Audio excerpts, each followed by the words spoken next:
किताबों से भला कुरान है, ये हमारा दीन है, ईमान है तिलावत उसकी बरकत का सबब, उस पे जानो दिल मेरा कुर्बान है। तो आइए इसी कुरान करीम की बाबरकत आयतों से हम अपने इजलास का आगाज करें, ताकि इख्तिताम तक महफिल में नूर व निखत की बरखा बरसती रहे।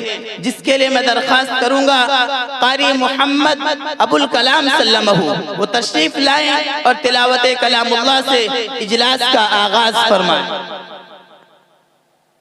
हमने तिलावत के 3 अहम फ़ायदे, 2 अहम आदाब सुनाने जा रहा हूँ। नंबर 1 दिल का ज़ंग होता है। नंबर 2 अल्लाह ताला की मोहब्बत में तरक्की होती है। नंबर 3 हर हरफ पर 10-10 नेकियां मिलती है बेला समझे पढ़ने पर भी। अगर कोई कहे कि बेला समझे पढ़ने पर क्या फ़ायदा, वह शख्स बद्दीन या जाहिल है।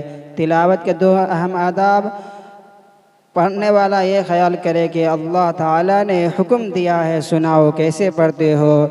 नंबर 2 सुनने वाला ये ख्याल करे कि अहकमुल हाकिमीन और मुहसिन आज़म का कलाम पाक पढ़ा जा रहा है, इसलिए निहायत और अज़मत और मोहब्बत के साथ सुनना चाहिए। अऊज़ु बिल्लाहि मिनश शैतानिर रजीम।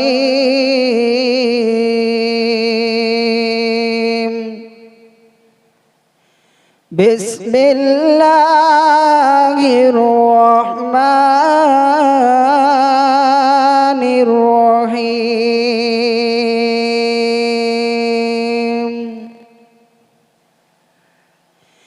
अल्लज़ीना युबल्लिगूना रिसालातिल्लाह।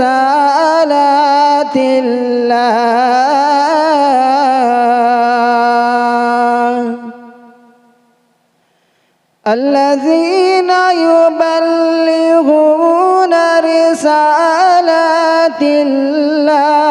व यख़शौनहु व ला यख़शौना अहदन इल्लल्लाह व कफ़ा बिल्लाहि हसीबा।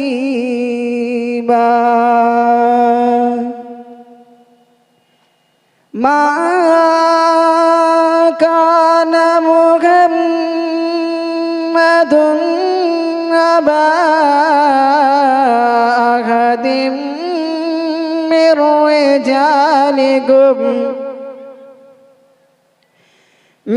रिजालिकुम वलाकिन रसूलल्लाहि व खातमन नबीय्यीन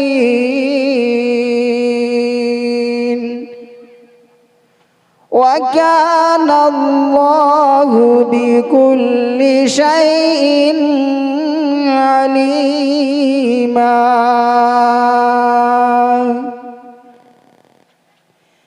या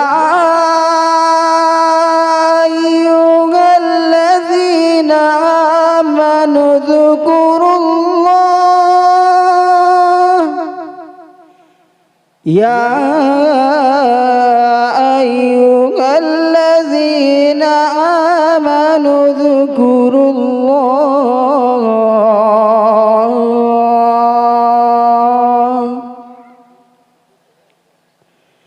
या अय्युहल्लज़ीना आमनू ज़कुरुल्लाह ज़िक्रन कसीरा।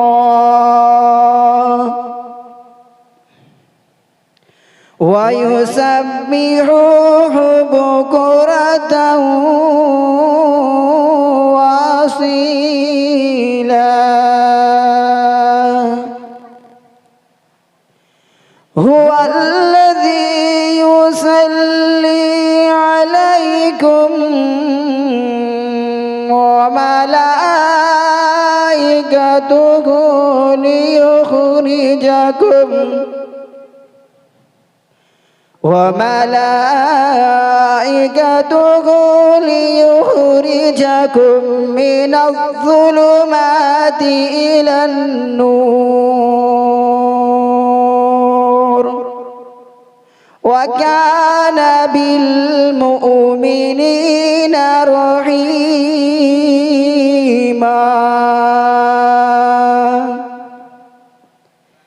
تحيتهم يوم يلقونه سلام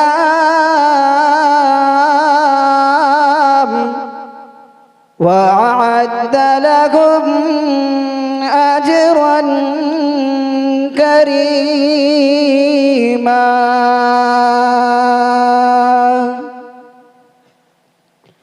يا أيها النبي إنا أرسلناك شاهدا إنا أرسلناك شاهدا ومبشرا ونذيرا وداعيا إلى الله بإذنه وسراجا منيرا صدق الله العلي العظيم